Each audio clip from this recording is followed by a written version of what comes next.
बस यही मनुष्य का जीवन है। घर परिवार की दुकान को हमने खूब सुंदर जमा के रखा है, बहू है, बेटा है, नाती है, पंती है, पोता है, बहुत जोरदार दुकान जमी हुई है।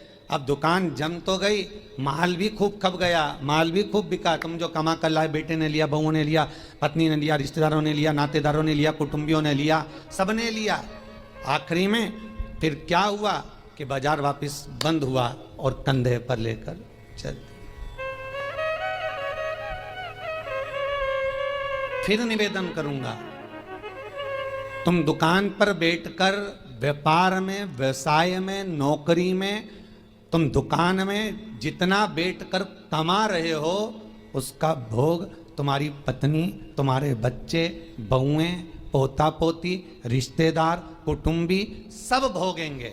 पर तुमने जिस तरह से कमाया है उसका भोग तुम्हें अकेले ही भोगना पड़ेगा, कोई दूसरा नहीं। जीवन में कुछ कर्म ऐसा करते हुए चलो।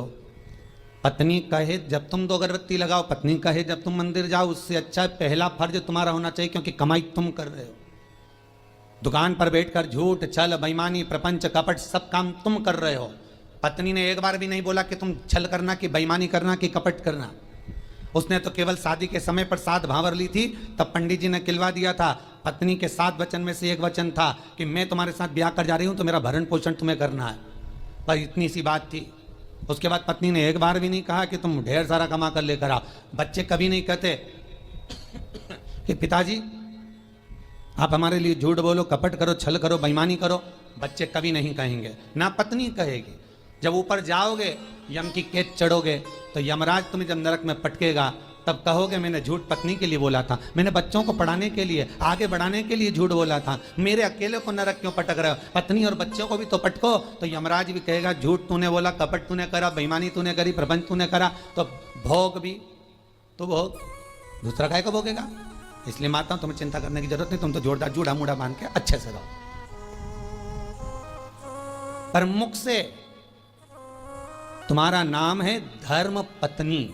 एक होती है पत्नी जो पति को पतन के रास्ते पर ले जाती है, सिनेमा घर ले जाती है, मायके ले जाती है, शॉपिंग मॉल ले जाती है, वो पत्नी कहलाती है। एक होती है धर्म पत्नी जो पति को धर्म के पथ पर लेकर जाती है। एक होती है धर्म पत्नी जो पति से कहती है, कथा आ रही है शिव महापुराण की, थोड़ी देर सुन लेना। अरे तुम्हें दुकान पे नहीं बैठूं, दुकान पे टीवी लगवा लो, दुकान पर मोबाइल रख के सुनो।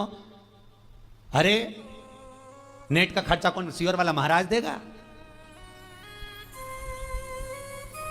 150-200 रुपए का नेट चले तो कौन कौन महाराज देगा क्या?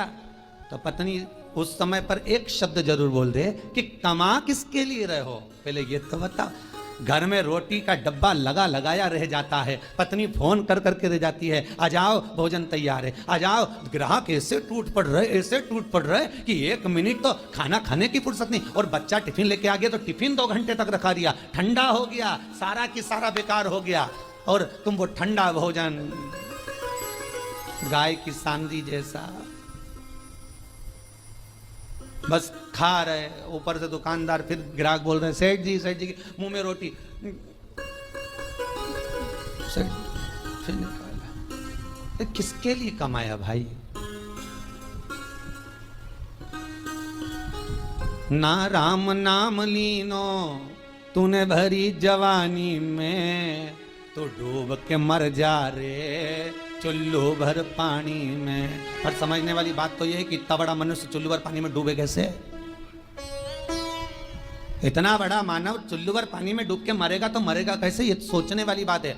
तो उसमें भी शास्त्र में वर्णन किया, जो मनुष्य भगवान का भजन नहीं करता, जो मनुष्य भगवत स्मरण नहीं करता, जो मनुष्य भगवत कीर्तन नहीं करता, जो मनुष्य कभी स्मरण नहीं करता, वो कीड़े की तरह जन्म लेता है और कीड़ा चुल्लू भर पानी में डूबकर मर सकता है। धर्म पत्नी का फर्ज है, पति अगर कमा कर तुम्हें ला कर देता है तो तुम्हें चाहिए कि पति से कहो चलो दान करिए, चलो पुण्य करिए, चलो कथा सुनिए, संकीर्तन करिए। ये धर्म पत्नी का फर्ज है।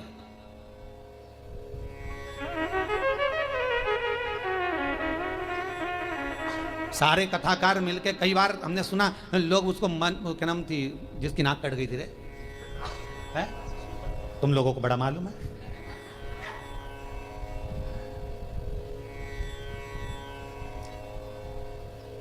मतलब इतनी फेमस है वो, है? तुम्हें भी मालूम था? खड़ेल जी मालूम था? हाँ, बड़ी फेमस है वो भाई। होना भी चाहिए उसको फेमस, क्यों नहीं होना चाहिए? उसके बराबर दुनिया में कोई भक्त नहीं होगा भगवान का उसके जैसा। आप में से कितने लोग हैं जो भगवान के सामने जाकर कह दे मैं तुमसे शादी करूंगी?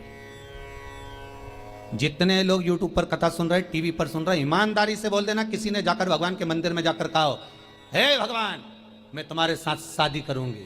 तुम तो इंसान हो, वो राक्षसी थी सूर्पणखा जो भगवान के सामने सीधा प्रस्ताव लेकर पहुंच गई कि तुम सम पुरुष न मो सम नारी, इसलिए मैं तुमसे विवाह करना चाहती हूं। भगवान इतने खुश हो गए कि जिंदगी में कहीं की तो मिली जिसने कहा कि तुम्हारे जैसा पुरुष नहीं होगा, मेरे जैसी नारी नहीं होगी।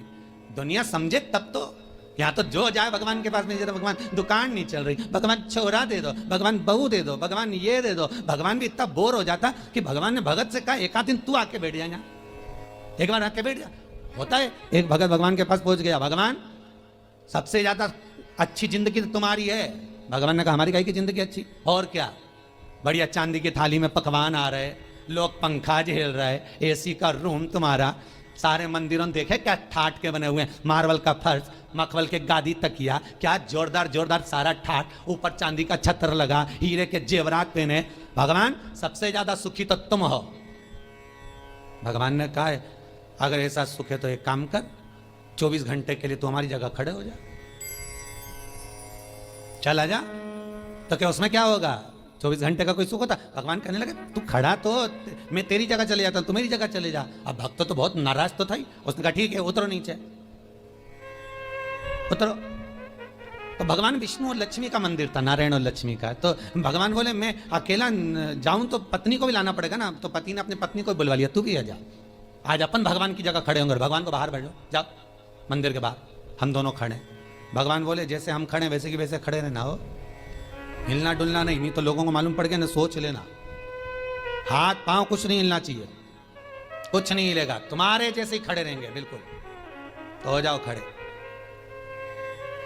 भगवान हट गए, उन दोनों को खड़ा कर दिया, धनी लोगाई को, दोनों को, पति पत्नी को। राम जी भगवान नारायण तो आराम से ऐसा हाथ करके खड़े, लक्ष्मी जी वैसा हाथ करके। तो लक्ष्मी जी ऊपर चढ़ी और लक्ष्मी जी ने उसकी पत्नी का हाथ ऐसा करा, ऐसा करिए, मुस्कुरा, कि भगवान की मूर्ति मुस्कुराती हुई होती है ना। अरे करे कि नहीं करे दर्शन, करते ना, मुस्कुरा। और तुम भी ऐसे खड़े रहो, मुस्कुराते।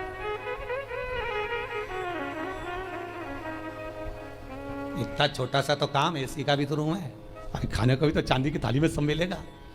पत्नी से बोला खड़े रहे तो भगवान के जाऊं? लक्ष्मी नारायण का ठीक है जाओ। अब कब आऊं? भगवान बोले, तो वो बोला अभी हम सारा सुख भोग लें फिर आना आराम से। हाँ ठीक है, कल आ जाऊं कि आज ही आऊं? नहीं तुम तो शाम तक बात। हम भगवान वहां तक गए तो इन्होंने मुंह फिर उतार लिया। लक्ष्मी जी बोली मुस्कुराओ, फिर मुस्कुराओ। अब सब भगत दर्शन के लिए आने लगे भगवान के। ये दोनों मूर्ति ऐसे खड़े, कोई के मेरी बहू ऐसी, कोई के मेरा बेटा ऐसा, कोई के धंधा पानी नहीं चले, नीचे से चीटा चढ़ गया।